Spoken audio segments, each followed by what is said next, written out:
is Portland's Monuments, Whose History, a Teaching and Visioning session, which is a part of the Memory Activism with Vanport Mosaic Race, Place, and Archiving Communities in Oregon series, which we are doing in collaboration with Reed College, Vanport Mosaic, and is funded by the Northwest 5C. And this is my collaborator, Kate, who will talk about an event that we are also offering on Friday, if anyone's interested. Yeah, I'm so glad you're all here. On Friday, we are going to be doing, as part of this series, an event called Breaking Bread Together, Untold Stories of Reed. We'll have some activist alumni guests, Kathleen Sadat and Phil Weichland. That'll be at 4, from 4 to 5:30 over in the SU. And we're going to be sharing stories and hearing from Kathleen and Phil. We hope you'll join us. Yes. And then also, as a part of this series, we've created these little sketchbook notebooks for folks to have and fill out notes should they be interested. But also, they come with one of the stickers for this event, and anyone who already has a book and collects a bunch of stickers will be eligible for super sweet end of series swag. So get your book, get your sticker, and collect them up. I can pass these around as you get started. And our first presenter is Linda Wysong. And I guess when you get to the end of your slides, you can also just advance to the next and then. Okay. Hello. I assume everyone will hear me. So I'm here to just sort of share the facts. Kind of set the scene. I'm not going to deal with the interpretations. I'm going to give information about names and dates, magazine articles, that kind of stuff, so that then when you get to the sort of evaluation part, you'll have that under your belt, hopefully. Also, this presentation has a lot of text. I am not going to read it all to you. I'm going to summarize a few parts, and I will just hope you'll be able to read the rest of it if you have interest, because I'm going to try to keep it close within 10 minutes so we can get on to other parts of the conversation. So, as an introduction, in 2020, of course, we all know there were protests nationwide calling for racial justice, and monuments and commemorative sites around the country became flashpoints for protests. In Portland, there were numerous, but the ones we are talking about today are 5 ones. They are often called the 5 sometimes. George Washington, Abraham Lincoln, Theodore Roosevelt, Harvey Scott, the former Oregonian publisher and racist, and the Promised Land, a statue of a pioneer family. Although this is not one of the 5, the first sculpture to come down, or statue to come down, was Thomas Jefferson at Jeff High School. This happened in June, middle of June 2020. And the next one to come down shortly thereafter was George Washington. Now, oops, I forgot to say, I wanted to make a point that the Jefferson sculpture is not owned by the city, but by the Portland Public Schools, and therefore it's not really part of this particular discussion. This one is part of the discussion. This is George Washington. It was cited at the I always remember it. The German American Society in Northeast Portland, right off of Sandy Boulevard. But it was owned by the city, and therefore it's part of the discussion. There's a quote from a couple of bystanders when the reporter, and this is an Oregon Public Broadcasting reporter, made this article. After the 2 sculptures came down, the city at that time did not take any action. And then another couple came down. The next 2 came down for their protection and were not toppled by protesters. The first one is the elk. The elk was removed in July 2020 for its protection. As you may all recall, it's right near the Justice Center, and therefore in a very combat zone at the time. And I would just like to say it was removed for its protection. It will go back up at some point. There's problems about plumbing and pipes and restoration, but everybody loves animals and it's really not part of the discussion. This one is part of the discussion, and this one is, although it was cited very near the elk, right by the Justice Center as well. There's a lot of controversy about this one. In fact, it began with controversy. It was removed. It's called the Promised Land. It is a depiction of a pioneer family, and even before it was put up, there were problems. It was donated to the city in 1994. When it was donated, the then Metropolitan Arts Commission and the Public Advisory Arts Committee both unanimously voted to not accept the gift. They felt it was not of great quality, and also the content definitely reflected the colonialist perspective and celebrated Christian white westward expansion, obscuring the genocide of indigenous peoples that was reflected in the Manifest Destiny Doctrine. So, but in spite of the recommendation by the Arts Commission and the Public Advisory Committee, the City Council voted to put it up anyway, and cited it basically right by the Portland building in that park that was sort of also near the Justice Center. In the fall, following and still 2020, there were two sculptures, figures that were toppled intentionally by protesters. They were toppled on Indigenous Peoples' Day of Rage, so that is connected. The works in consideration are the Abraham Lincoln and the Teddy Roosevelt. If you don't remember Teddy, he's on a horse and right in front of the Art Museum, and here are two articles documenting their demise. The final sculpture to be toppled that is part of the 5 that were sort of under discussion today is Harvey Scott, who was situated on Mount Tabor, and here he is in his fallen position. After these 5 monuments came down in a short time, in 4 months, the city of Portland did nothing, but they did restore them, and here they are in storage. And then in 2021, the RAC board endorsed the Public Art Committee's recommendation not to return the 5 of the toppled or removed statues to their previous locations, and then they amended it to not to automatically return, but it definitely was a recommendation that set into motion the need for a community engagement process to determine the next steps for these sculptures. But they sat in the, and continue, I believe, are still in storage. In 2021, Commissioner Rubio requested $50,000 to fund a public review process and to sort of to figure out the possible future of this work.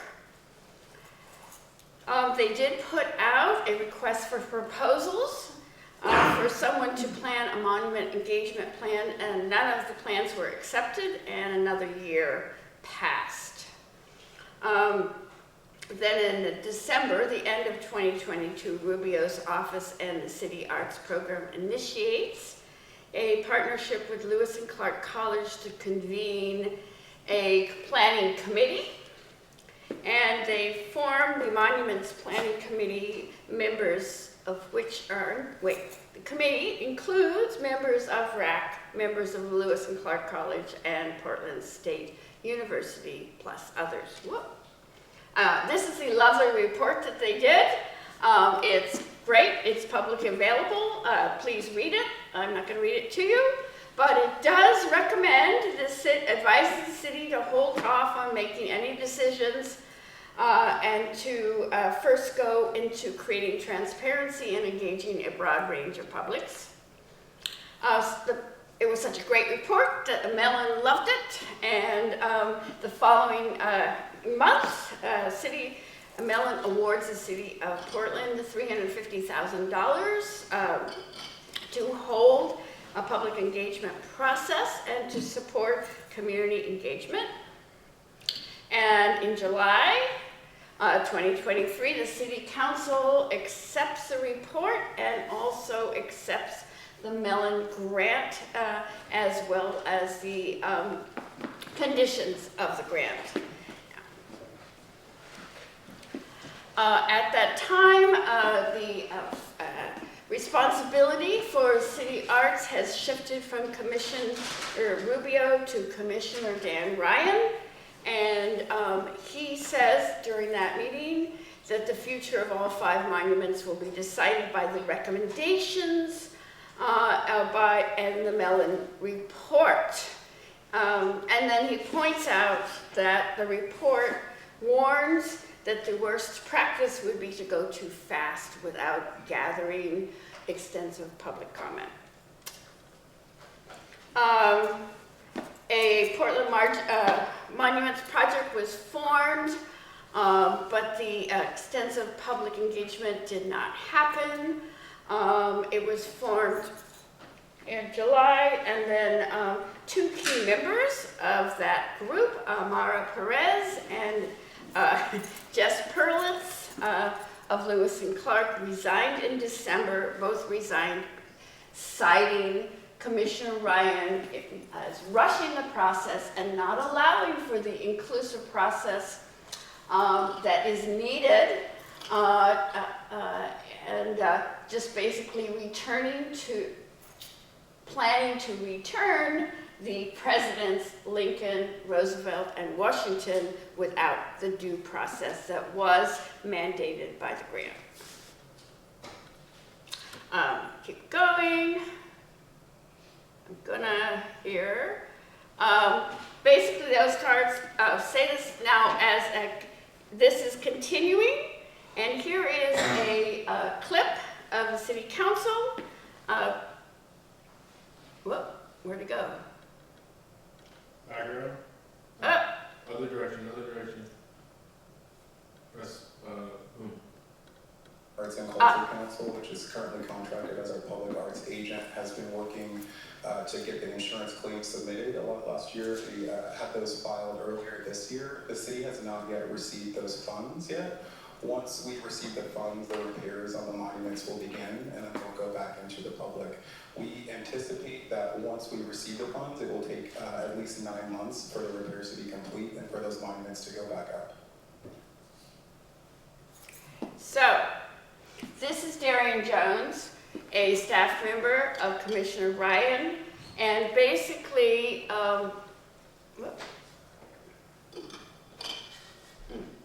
Arts and Culture Council, which is here.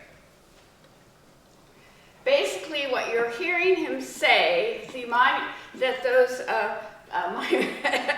the 3 presidents will go back up, and that they have sort of decided ahead of time, before the public input process has happened, before the engagement, before the terms of the grant have been fulfilled, exactly what they want to happen to them. And the question for this group and the whole city at large really is, do you feel like you can trust Commissioner Ryan to be the lead on this project? Does he have the right to decide for the city of Portland what should be done with these monuments and memorials? And why can't we have a conversation before the decisions are made? And how will we make your voice, our voices be heard so that that conversation can actually continue? Thank you.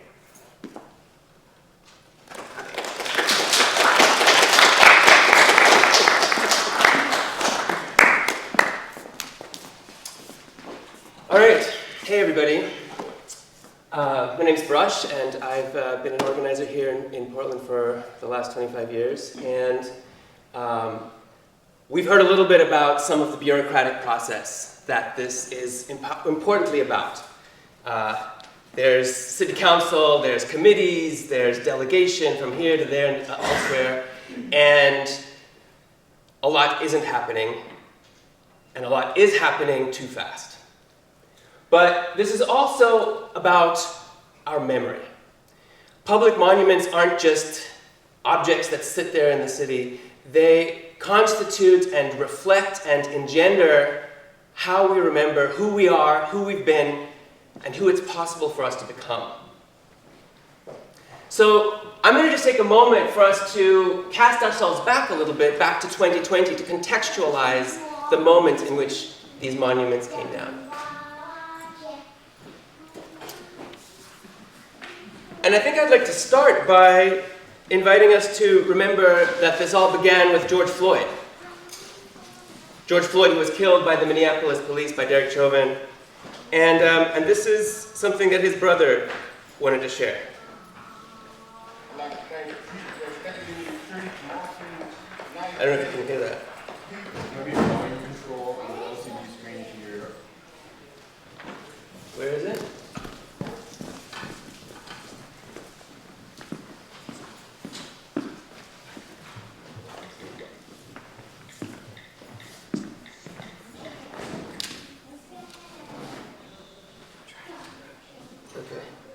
I'd like to thank the people that stepped in the street, marching night, day. People are Portland stepping in the streets for 83 days. I think it may be wrong, but thankful for everybody that stayed out there. So that's Raymond Floyd thanking Portland for being in the streets for 83 days, actually for 100 days, for 150 days. That's not the only story about what happened in Portland. Some of you may remember Fox News. Endless riots, Portland, the city of mayhem. Some of you may remember talking to family and friends in other parts of the country and having to tell them that it is actually okay that we're alive. Perhaps it's even beautiful, perhaps it's even inspiring, perhaps it's even some of the most important work we've ever been doing. What's strange is that since the last few years, more and more Portlanders, more and more, especially elite Portlanders, have been telling a story that subtly echoes that of Fox. Remember when we were famous for cute things and not for being at the epicenter of the largest movement in American history?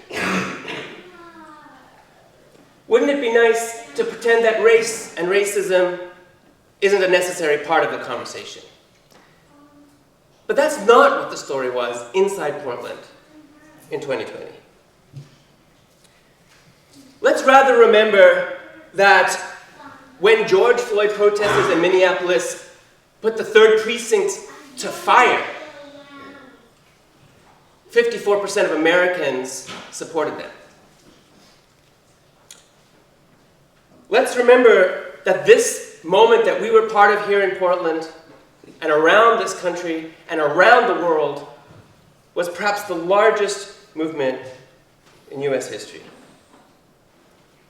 And Portland became an epicenter of that. This is the Oregonian. The Oregonian is not a frothing at the mouth leftist rag. The Oregonian told the story because it had to, because everyone else was telling the story, and if they would look silly if they didn't. The Oregonian in 2020 told the story of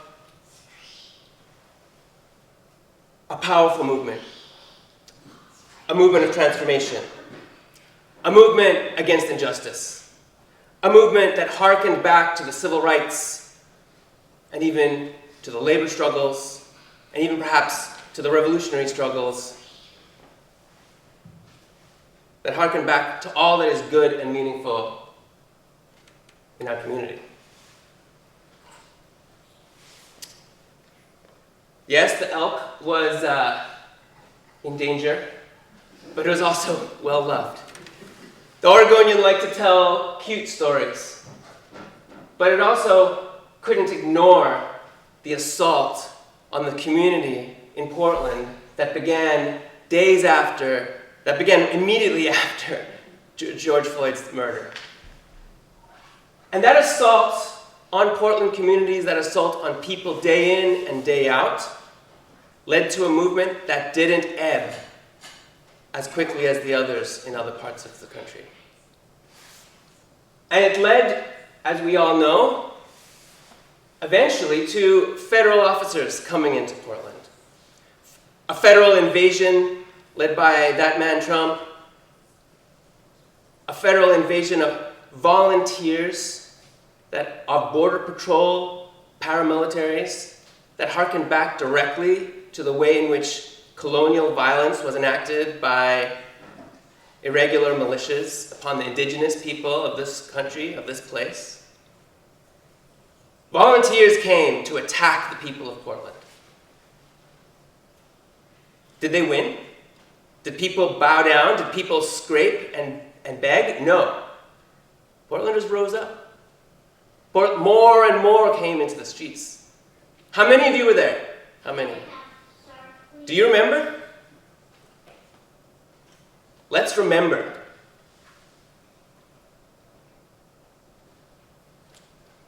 All kinds of people came. People had to wear armor, people had to have shields, people had to have gas masks because so much tear gas poured into the streets that the waterways were poisoned. Moms came. Vets came. Workers of all kinds came. Children came. Elders came.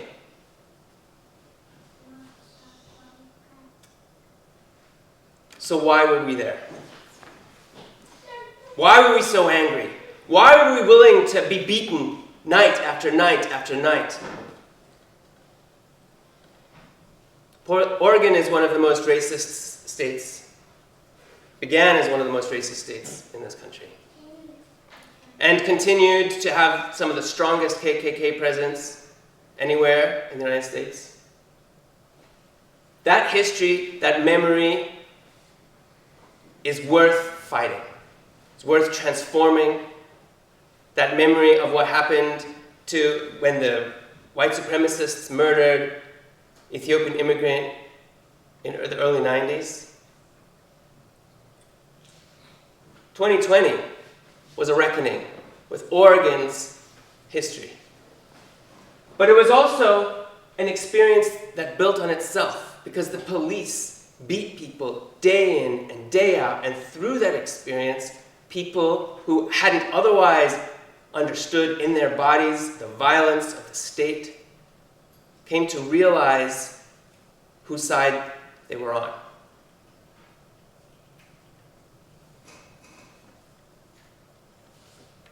And yet it wasn't only anger.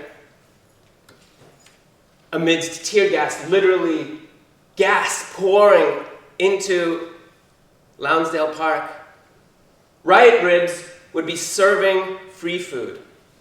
When it became too heavy to breathe, they would disappear for just long enough for the gas to disperse and be back again. You remember? I do. Good. It's only 4 years ago, less. There were mutual aid squads. There were medics who would tend to people who were beaten in the streets. There was the snack block providing food. There were the witches providing PPE.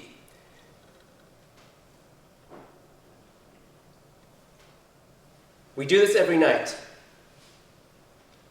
We've got us. That's 2020. That's the context.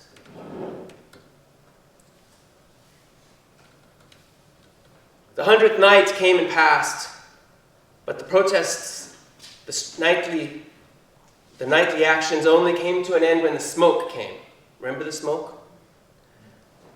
The smoke poured in, and what did the people do? They pivoted directly to providing mutual aid to people affected who had to leave, who were evacuated. We've got us.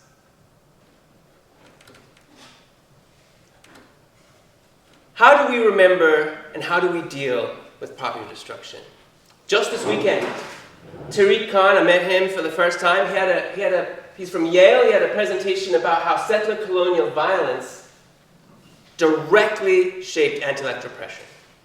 In fact, they were part of the same thing. The emergence of the police was about the slave catcher raids, and it was also about pivoting the Indian killers, the Indian wars, directly into the streets of Chicago against labor organizers, against anarchists. The struggle against colonialism is the struggle against the police. And the struggle for memory is a struggle to understand whose side we're on. Because there's another way to remember property destruction. Does anyone know that in Boston there's a place you can go and buy tickets and have a revolutionary experience? And you'll be told that in 1773, $1.7 million worth of property was destroyed.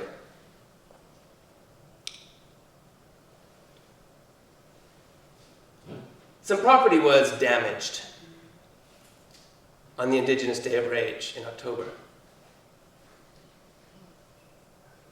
USA Today told people about the Dakota 38 +2, the indigenous prisoners of war executed by Abraham Lincoln, hanged the same day as the Emancipation Proclamation was signed. So USA Today talked about Teddy Roosevelt. I don't go so far as to think that only good Indians are dead Indians, but 9 out of 10 are.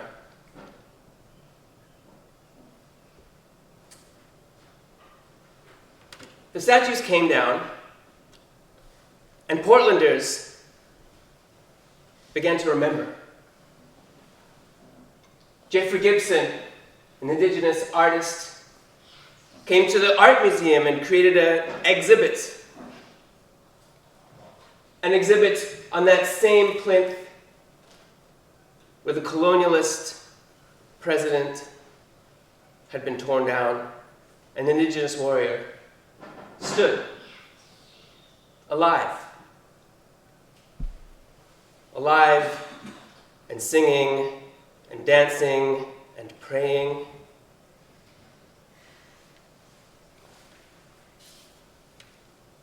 Our friend Obsidian asks what our monuments should represent. Hello, relatives. I want to share a personal story with you. It is about my experience and feelings regarding the resurrection of colonial monuments. Indigenous Peoples' Day of Rage was a night filled with mixed emotions as I danced for my ancestors over the fallen statues. The weight of history, the pain and the triumphs of my people were all palpable in that moment.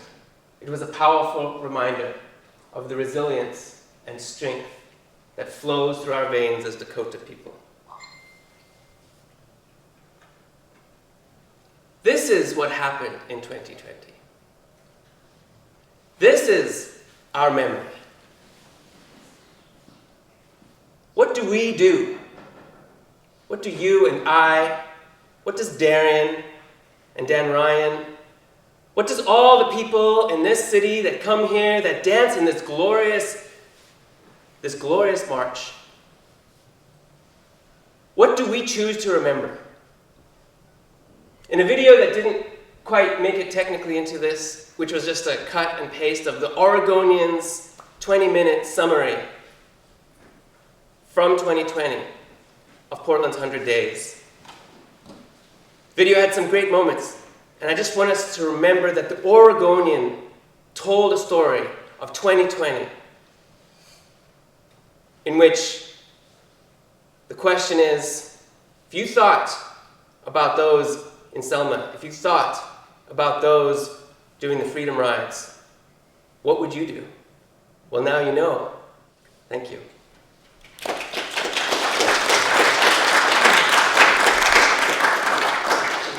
So we're talking about these 5 today. We're also going to talk about the York statue, I believe, but insert there also the Harvey Scott. I should have added that name there. So my portion is going to cover these 3. So what I want to present today is just like the, I hate to use this word because it's like very Fox News, but like balanced history, like what is the mainstream knowledge, and then what are also the things that are getting people having this conversation and considering the figures that are presented here. So the City of Portland website about the monuments contains really helpful information about the history. So I mean, I'm just going to talk about these people because honestly it was really helpful for me to dive into this history on my own. I learned some new things, so I hope I'll keep it brief, but I just thought as we're considering the conversation of these, it would be helpful to just talk about them as they are. So we know Washington well as our first president. He was a Revolutionary War fighter. He helped found this country and enact a new form of democracy. And our monument to Washington here in Portland previously lived at 57th and Sandy outside the German American Society. So we know the mainstream history, and I am grateful for democracy. And Washington also inherited enslaved people from his father at age 11, and he owned hundreds of slaves by the time of his death as well. Something that I think a lot, for me, no, I'm not going to say that. Do it. But I think sometimes there's a weird argument of like, well, they were the men of their time and that's just what they did. But these were really smart guys, and I think they understood that this was hugely detrimental, to put it lightly. So I think he demonstrates an awareness of this when he portrayed himself as sort of this familial figure to the enslaved people at Mount Vernon, and endeavored to keep families together in any sale or purchase that he was involved in. And so I think that demonstrates some sort of empathetic awareness there that this is not okay. And with the Continental Army, he also ordered the destruction of indigenous communities. Let's see, I have a couple of quotes here. These aren't the best, so I'm gonna save my long reads for later. Oh, here's one from a Washington Post article that was talking about Washington and indigenous communities. It said, when American settlers didn't abide by treaty boundaries, Washington complained that, quote, only a Chinese wall or line of troops would keep them from encroaching on Native American land. So I think he understood what was necessary in order to encroach upon communities that have been there for millions, thousands of years. Maybe not millions. How long? I don't know. How long have humans been around? So I also want to talk about Abraham Lincoln, and again, a well-known figure. He, in fact, ended slavery, preserved the Union, and so he first ended slavery in the Union States in 1863 with the Emancipation Proclamation, and then throughout the entire nation with the 13th Amendment in 1865. And our monument to Lincoln here in Portland was previously located in the South Park blocks. And then Rush alluded to this. Lincoln also ordered the hanging of 38 Dakota Sioux men in 1862. I did not realize that happened on the same day the Emancipation Proclamation was signed. So Lincoln, as the leader, oversaw the Union Army. They violently stopped a revolt by hundreds of Dakota Sioux people, and Dakota Sioux civilians were killed by Union Army during this conflict, and over 300 of them were rounded up. I guess 300 of them were sentenced to death, and Lincoln said, no, how about we only do 38? And not only, right? That still remains the largest mass execution, I believe, in US history. Lincoln also legalized the theft and settlement of native land when he signed a number of acts. So there was the Homestead Act in 1862, and that gave, which was already occupied land, to settlers and also land speculators so that white people could move on there with incentives from the government.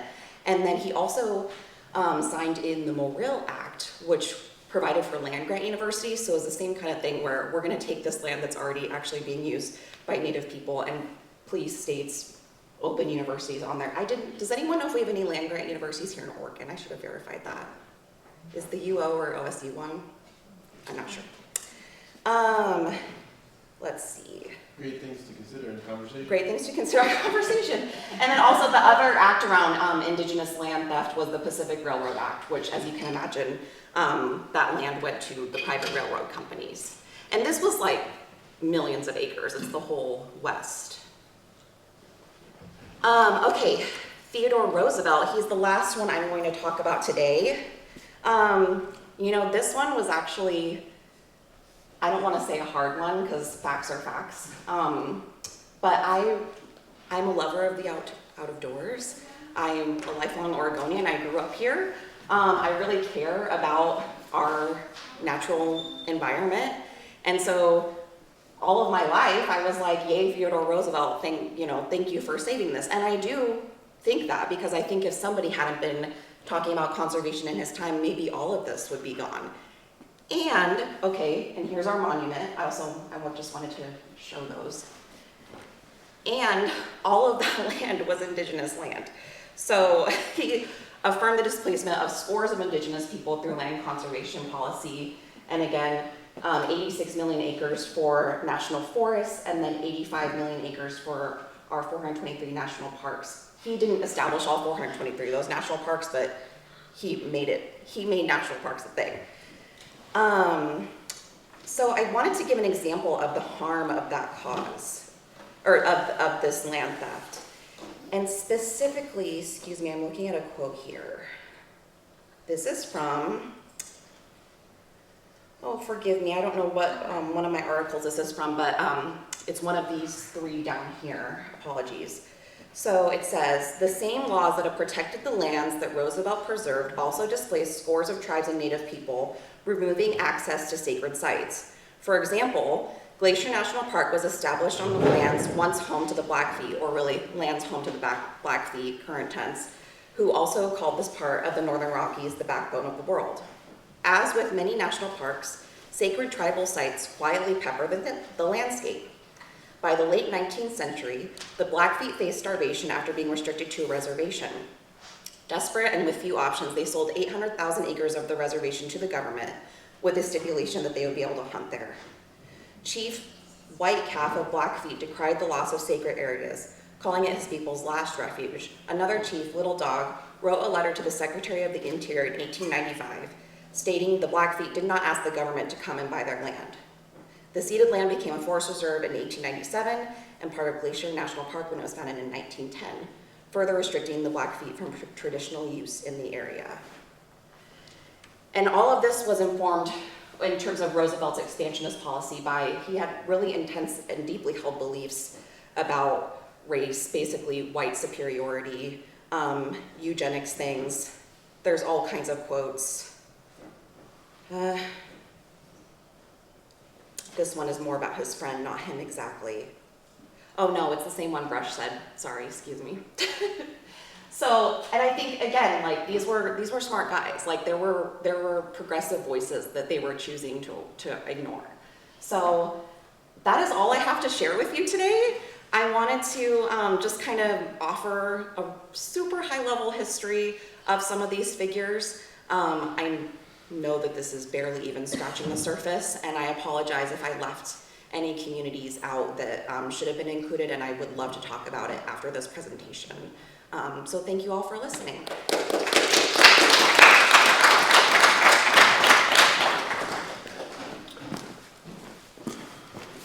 Hello again. This is all interesting when you're like a host and a speaker. I forgot certain host things to say. One would be, I want to do a brief moment of gratitude. I think we're talking about a lot of complex stuff, and I recently was reading a book about nonviolent communication, and as we like navigate and unpack super complex things, we could just kind of be wallowing in the discomfort of that. So I want to take a brief time, because I think we're like tight on time, to just reflect on something you're grateful for.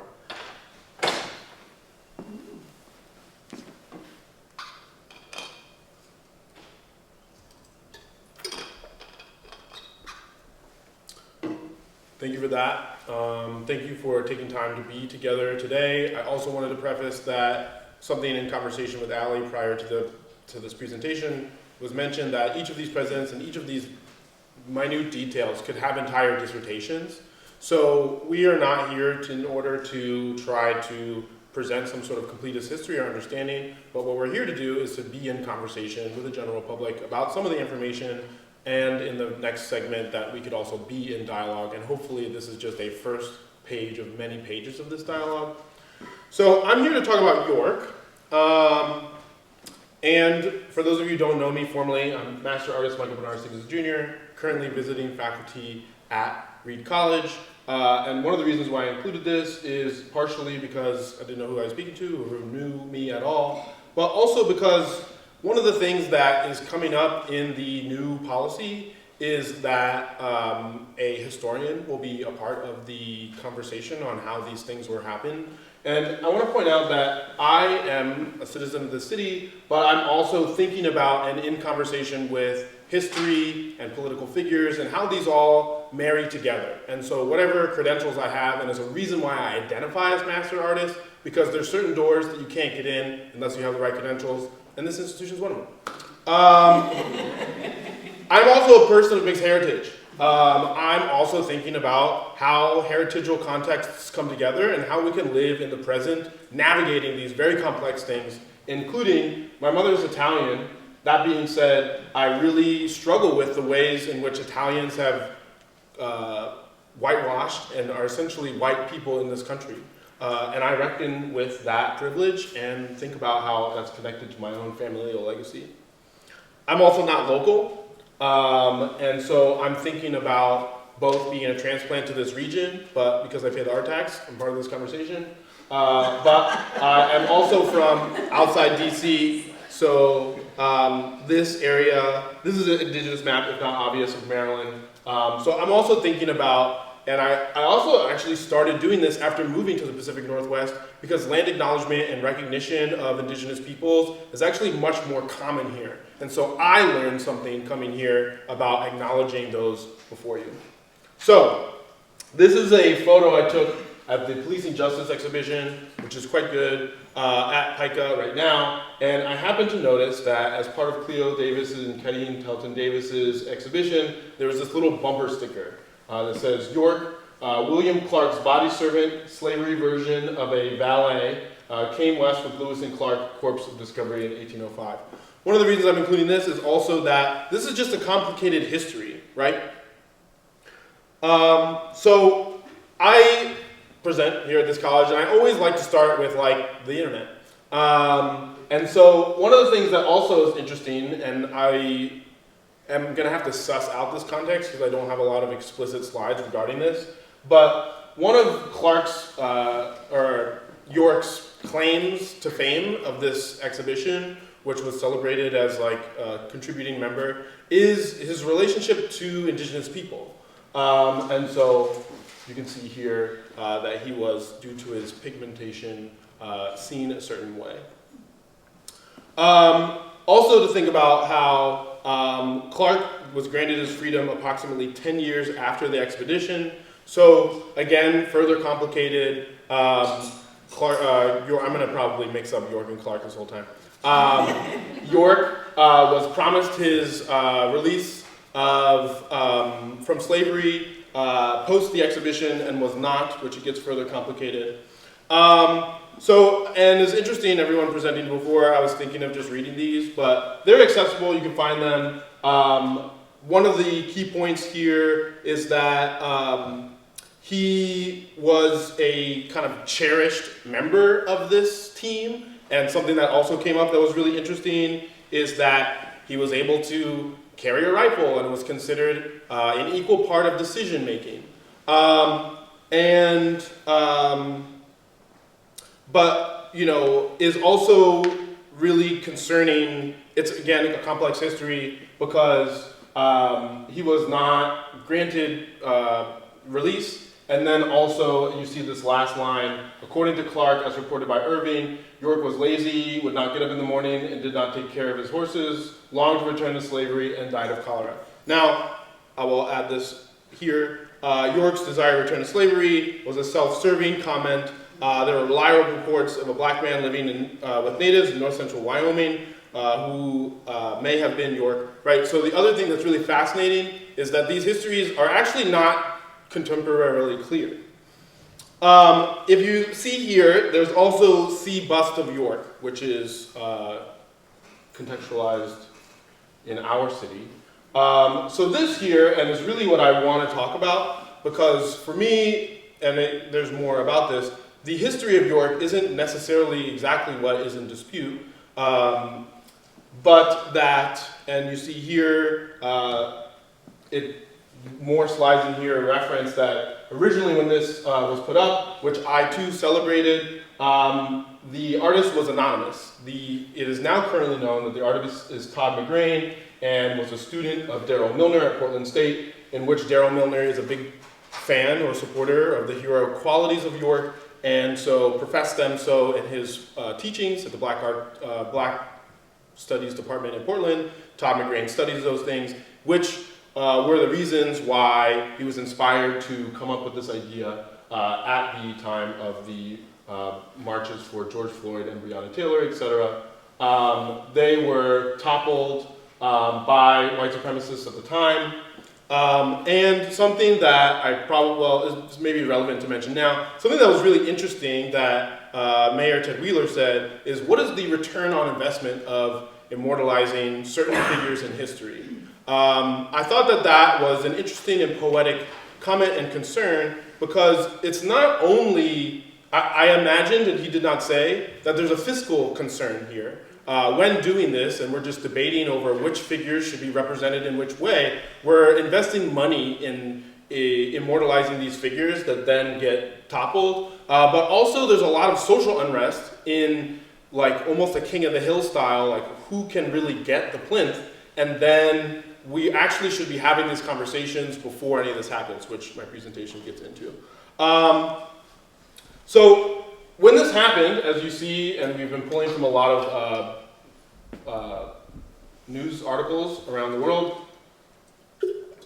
the New York Times also kind of wrote about this, and this is an important component. The artwork should make all of us reflect on the invisibility and contributions of Black, Indigenous, Latinx, and other Oregonians of color. Carmen Rubio, the city commissioner of Bureau of Planning and Sustainability, said in a statement on Saturday, "We should regard this installation for both the important piece that it is, as well as much needed reminder to the city's leaders to hasten our work of rooting out white supremacy in our institutions." There's some information that I do not have conclusive clarity on. My understanding is that there's approximately $50,000 that Rubio championed utilizing to acquire or purchase or have or reinstall. It's not totally clear to me. This particular monument, and that is a part of the larger monument conversation in the present. This came out during this whole time where everyone was really excited about the York Monument, featuring a conversation with Darrell Milner and the anonymous artist at the time, and Kristen Calhoun, who's in attendance. And I excitedly listened to this when it came out. It's full of very interesting information. However, it was also a moment in time in which, due to proprioceptual existence, I presumed that the speaker was a white person. Anonymous artist Todd McGrain. This event happened recently in collaboration with the 1803 Fund, the Oregon Historical Society, Alberta Albee, and the city of Portland. We're aware of this event and the general education of York that's happening. And again, it is an exciting history to look into, as any history might be. But one of the things that's also really interesting is Zach Stocks who's the executive director of the Oregon Black Pioneers, was, and you can see all of his extensive credentials, which we have to do in this society, who's permitted to make comment and have comment be meaningful. The Oregon Black Pioneers was invited by the city to write a plinth or plaque to support this monument. Again, not all the details are clear to me, but part of what I'm leveraging here is that the Oregon Black Pioneers were not approached or invited to memorialize something of import to them and of their own choosing. They were essentially given a project inadvertently through the hands of a particular person's idea. So here's where it gets interesting for me. Does anyone know who this is?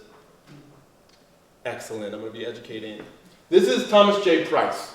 Thomas J. Price is a sculptor from Britain and does a series of projects that are generally and colloquially referred to as everyday blackness.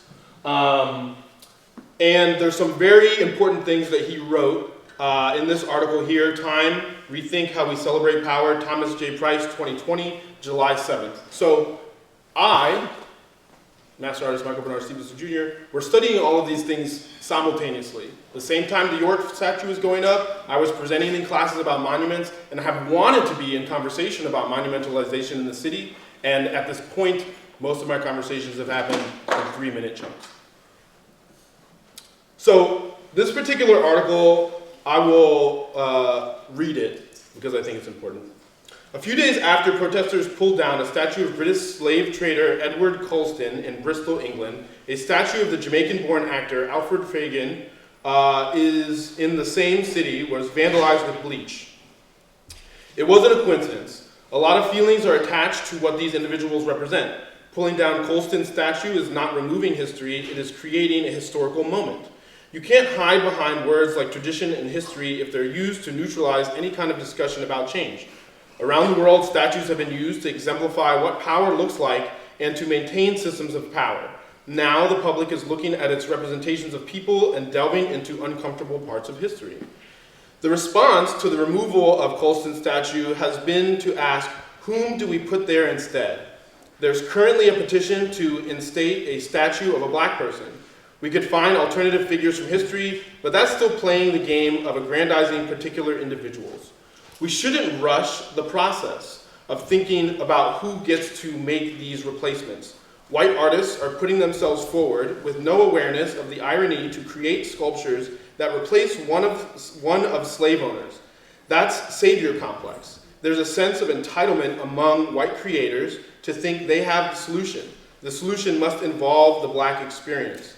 Black artists should be looked at first to replace any of these sculptures that may be removed. We have to see the irony in taking down a statue of a slave owner and replacing it with the work of an artist whose ancestry has benefited from slavery. It goes on. Again, this article is July 2020. Again, further studying this national, international scene. Windrush Memorial artist Mark Quinn's Jen Reed statue colonizes the Colton plinth and hijacked the BLM movement. It's a con.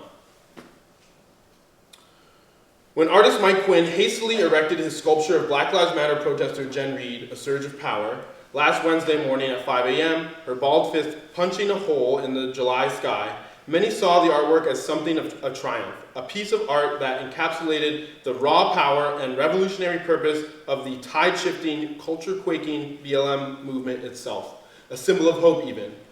Booker Prize-winning artist Bernardine Evaristo went so far to say it showed initiative and active allyship. Yet, did those same people reposting the image on social media, liking Quinn's interpretation of Reed's powerful stand, get it wrong? Did I get it wrong? Did you? This is the author speaking. With so much talk about creating engaging spaces for new black artists, of lifting up a greater diversity of voices and the importance of anti-racist allyship, was it right, no matter how effective you thought the artwork, that a privileged, well-established white artist claimed that powerful empty space on Edward Colston's graffitied plinth for himself?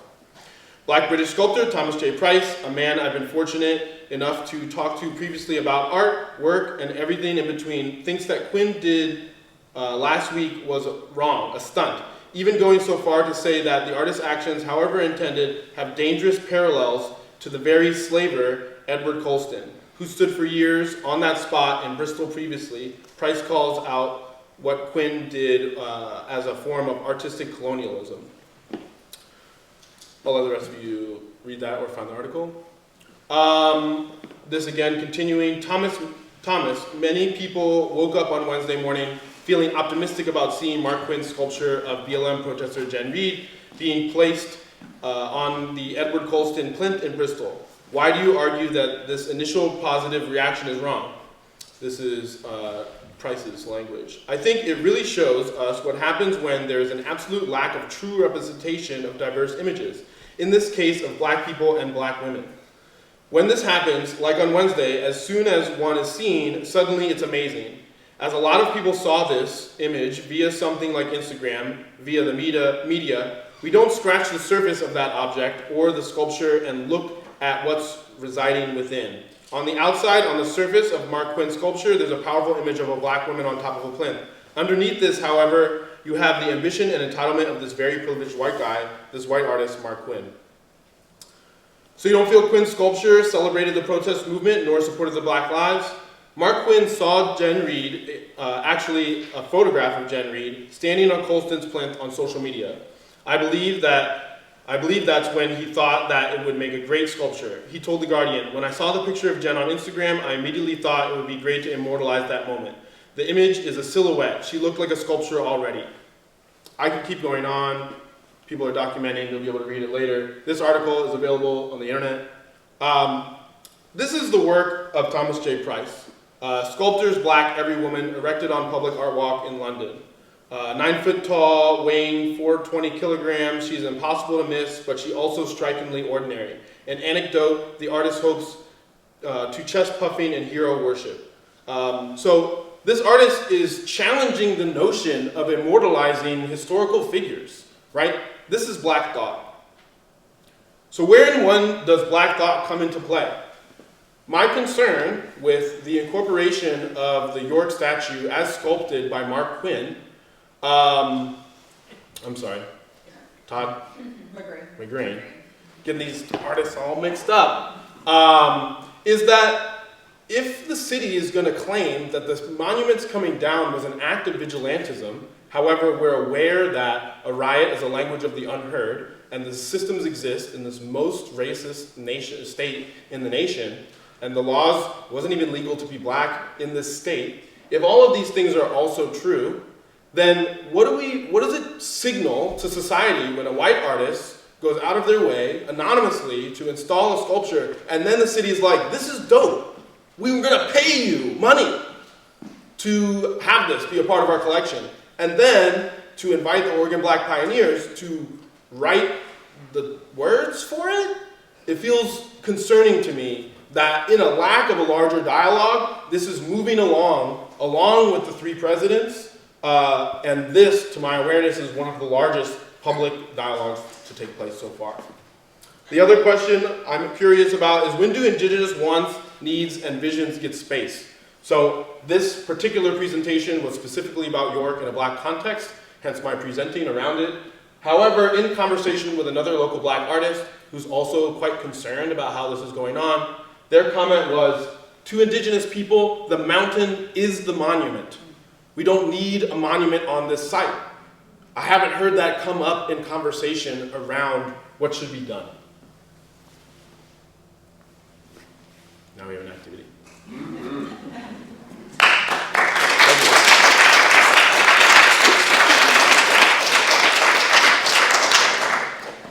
Thank you so much. When you asked us all to think about something you're grateful for, I was thinking about how I'm grateful for being where I'm from. My name is Kanani and I'm from Hawaii. And in Hawaii, our monuments are of the Hawaiian kingdom. So the queens, the kings that were there, you know, and even though we were illegally taken over and our monarchy overthrown, they still exist and are present. And yearly, people come out and thousands of leis are draped over these monuments. People chant and sing and dance hula, and it's beautiful. You all can get drawing, but we also want you all to be in conversation with each other about how you think that generally conversation around monuments should be approached moving forward. So we have at least 15 minutes for conversation, and then we'll have still 10 to 15 minutes for drawing. So get in small groups. Turn around to your friend, meet someone you don't know. Thinking about where I live. How even though it's a state, it's part of America, they still kept those monuments. And it has a twisted history though because of tourism, right? Like it kind of draws the money and Monument tourism. Yeah, I mean, I think that's why they exist, right? Like, if there was no benefit, they probably wouldn't place, right? I don't know. That's an interesting way of thinking about it. Yeah. Trying to understand like why they're, how the histories were made, and why they're still there for the colonizers who showed up.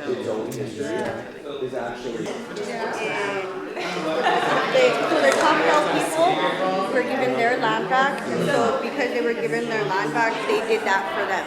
Oh, okay. And so I was just kind of reading up on it because that sustains from the Trail of Tears as well.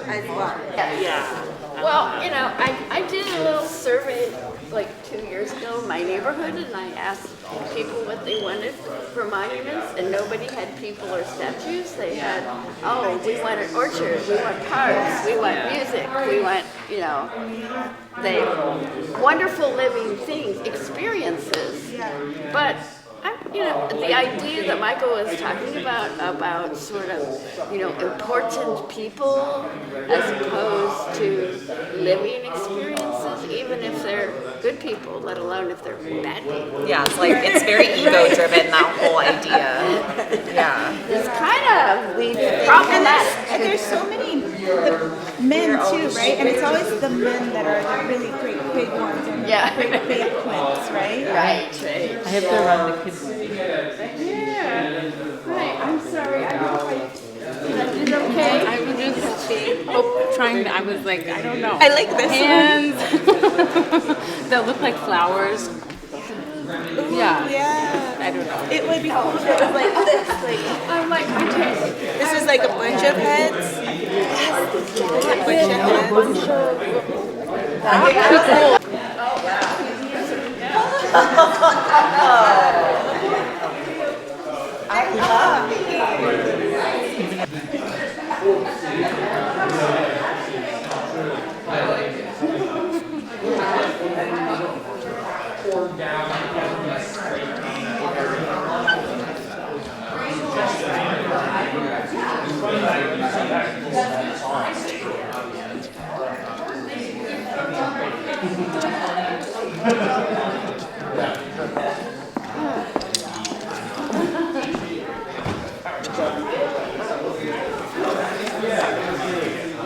Yeah, and then we met. Oh, when I first came. Right, yes,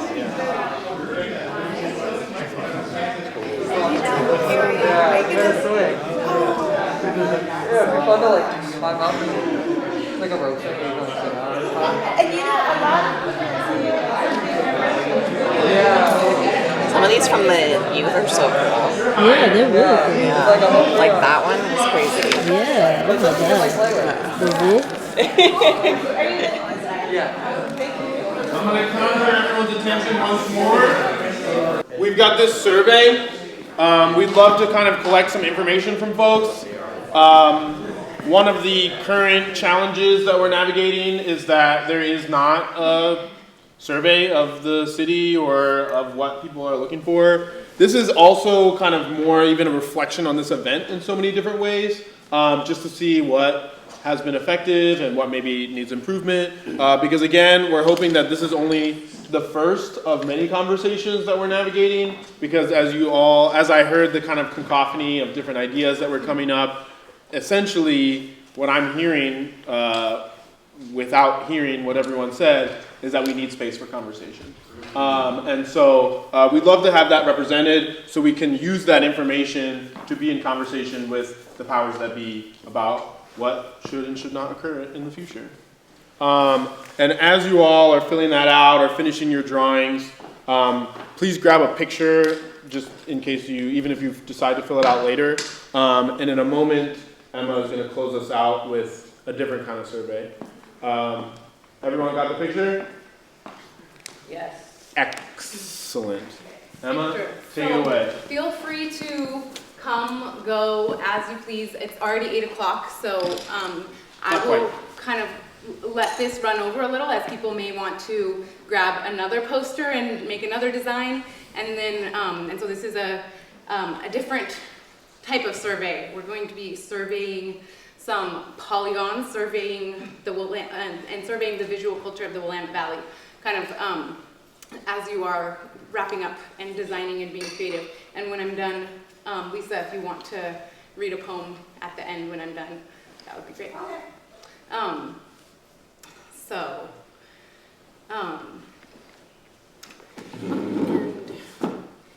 I will be reading, so feel free to take a breath and so it's really thank you to all the people that have brought this to this moment right now.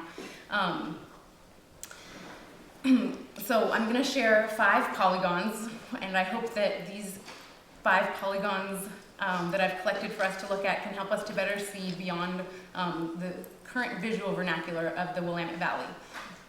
Because this polygon area called Oregon has only been in existence since the time of my grandpa's grandpa.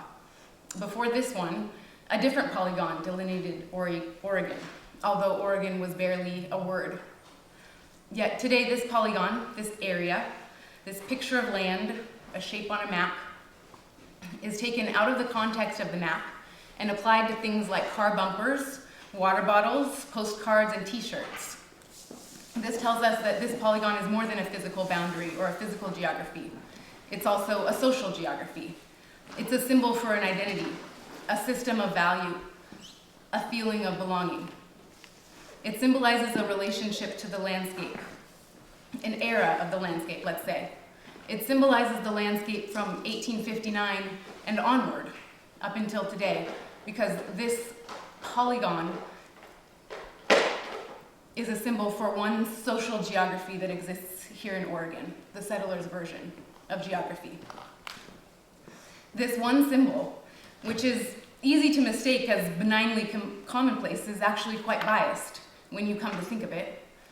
And how dare you, polygon, assume that this landscape, which is waterscape and wind, which is home to our more than human ancestry now, as it was then.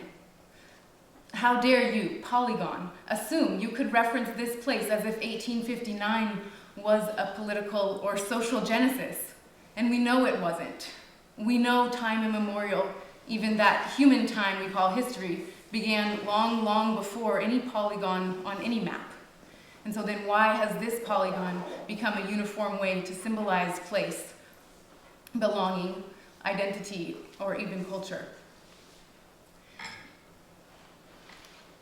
This crossover from a polygon on an atlas to one that shapes a cutting board reveals a helpful distinction between social and physical geography. Yes, Oregon is a physical place, a physical geography, but it's also a social geography. And as a social geography, it has never been something that could be delineated or defined by a map. Flows of people, their ideas and cultures, goods and services have always crossed, interceded, expanded, and disrupted every line on every map. Maps must be used with discretion, and so I'm going to talk about 4 polygons on maps to help us learn and unlearn, or think and unthink what Oregon is. This is a polygon of the Willamette Valley, a polygon that stretches from south of Eugene to the northwesternmost tip of Portland. It contains the traditional homelands of the Calapooians, consisting of approximately 19 different autonomous tribes and bands of families. These tribes live in all parts of the Willamette Valley, and into the coastal and Cascade Mountains. The Willamette Valley is Oregon's largest watershed for a river completely contained within the state. During the Missoula floods 12,000 years ago, mineral-rich floodwater poured into the valley as the Missoula Glacier melted, depositing irons and oxides into the valley floor in floodwaters that at times were deeper than Mount Tabor. These rich soils were stewarded by the tribes indigenous to this region to be wetlands that grew camas, wapato. An entire annual calendar was based on the harvest of the camas plant. Fire was used to create wetlands and oak savannas where acorns were and are harvested. This relationship between relatives of this more than human landscape was sustained until a survey showed up. The Willamette Stone is a place in the ground just off West Burnside and Skyline Boulevard. It's the origin point of the Willamette Meridian, a system that was used to survey and map out the township and range system. Because adjacent to the Willamette Valley in Oregon is another polygon, the Louisiana Purchase. Brokered between Thomas Jefferson and one of the Napoleons, this purchase of 1803 granted first treaty rights to the U.S. government. The lands were already inhabited by sovereign indigenous tribes and people, but the Louisiana Purchase between the government of France and the government of the U.S. gave those first treaty rights, as they were called, to the U.S. government. Napoleon was hemorrhaging after France's loss of its Caribbean territory during the Haitian Revolution.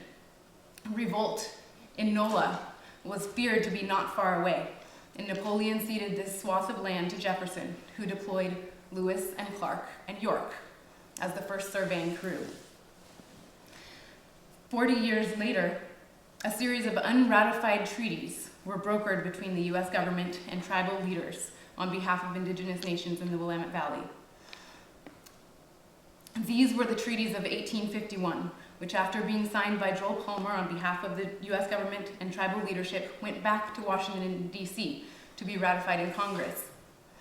But many of us may not know that they were not actually ratified, these first treaties from 1851, because the Donation Land Claim Act of 1850 had already begun. The Donation Land Claim Act states that a white man could claim 320 acres, 640 if he were married, of land in what at the time was known as Oregon Territory, a different polygon than the one we currently use to call Oregon by its name.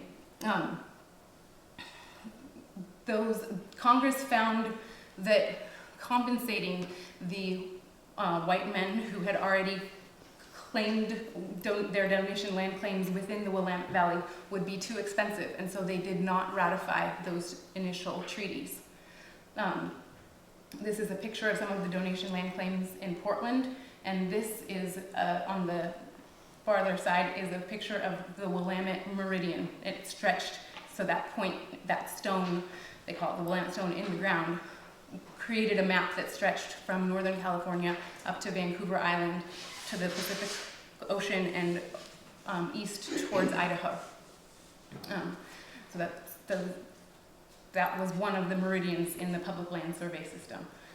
So this is what at the time Oregon looked like. It contained what is known as current day Washington, Idaho, parts of Montana, and this is the timeline of how that polygon of Oregon became to be what it is known to look like today. So later treaties were ratified.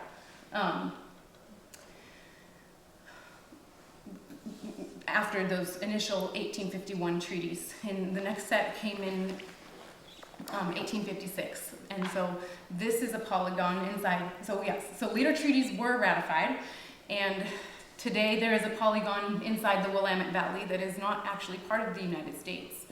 The Confederated Tribes of the Grand Ronde is the largest reservation in Western Oregon, yet it is a fractured shape of itself. When it was created in 1856, some 32 tribes on 60,000 acres made up its original composition. Yet it has been fractured through disease and policy that most look, but which we need to look into more closely. And so this is what the shape of the Confederated Tribes of the Grand Ronde Reservation looks like today. I didn't have an image of what it looked like previously, but a different reservation also in Western Oregon kind of shows that fracturing of the original reservation to what it looks like today more clearly. So this is a polygon of the Siletz, the original Siletz coastal reservation. So this was the second reservation in Western Oregon, and it was negotiated in that same, the 1856 time frame. And originally it spanned this whole distance from near Astoria all the way down. Sorry that this is so fuzzy, but I think that I'm not exactly sure what that is on the bottom. Anyways, so that's what the original Siletz Indian Reservation looked like. In 1954, the U.S. Congress passed what's called the Indian Termination Act. Confusingly and problematically, to say the least, deeming families, tribes, and legal entities terminated. In fact, people were not terminated, and it took people over 20 years for many tribes in Western Oregon to regain legal standing as a thriving entity that should have a spatial component. This is the shape of the Confederated Tribes of the Siletz Indian Reservation today. Problematic? You decide, and I'll agree. But from what I can see these and other polygons tell us that the social geographies of Oregon are vast today, as they were 200 years ago in 1824, when Fort Vancouver was established on the north side of the Columbia as a British claim to fur, mostly the pelts of slaughtered beaver, in a trading region where Chinook Wawa was more likely to be the language a trade was brokered in than English, or French, or Spanish, for that matter. And yet one would not necessarily know the diversity of the social landscapes that weave through the Willamette Valley today as before by simply surveying the built environment. The visual culture of the Willamette Valley, the street signs and their typefaces and languages, the brand names we buy coffee and cocktails from, the window displays for home and personal decor, the murals and yes, monuments, reek of rugged pioneerism.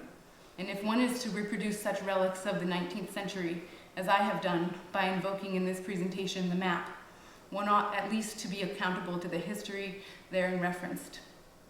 What happens when my possession depends on your dispossession, now or in the past, is a question we all may want to ask. I share this in the hopes that the visual culture of Oregon and Western Oregon will one day soon more loudly speak different social geographies, as settler aesthetics have occupied our visual vernacular for too long.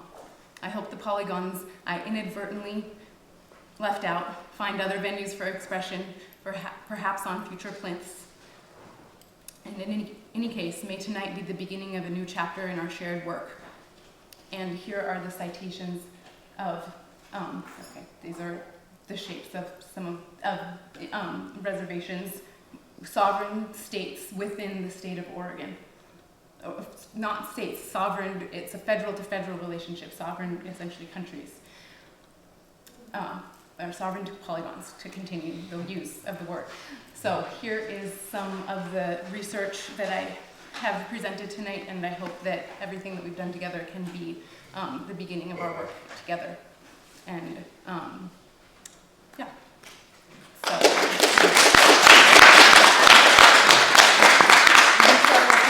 Down and share a poem.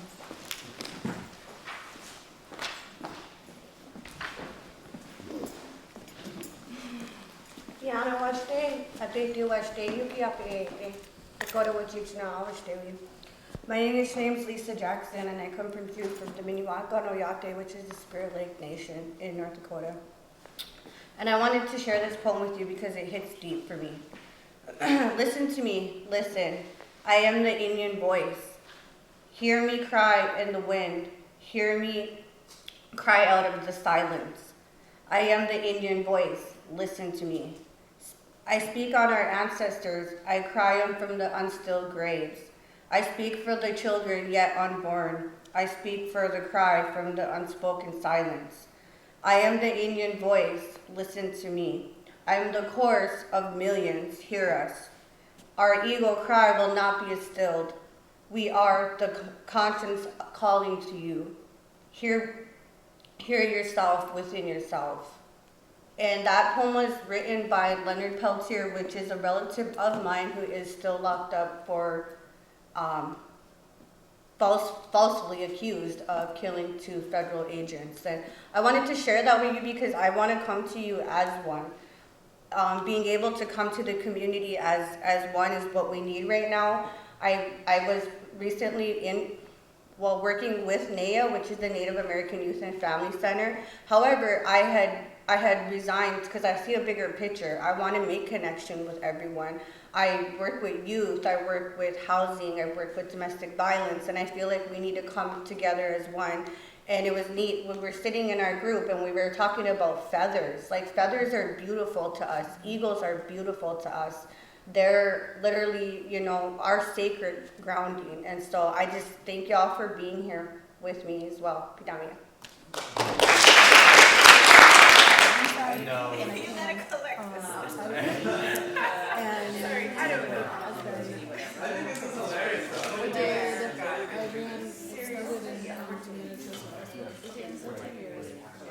You can't have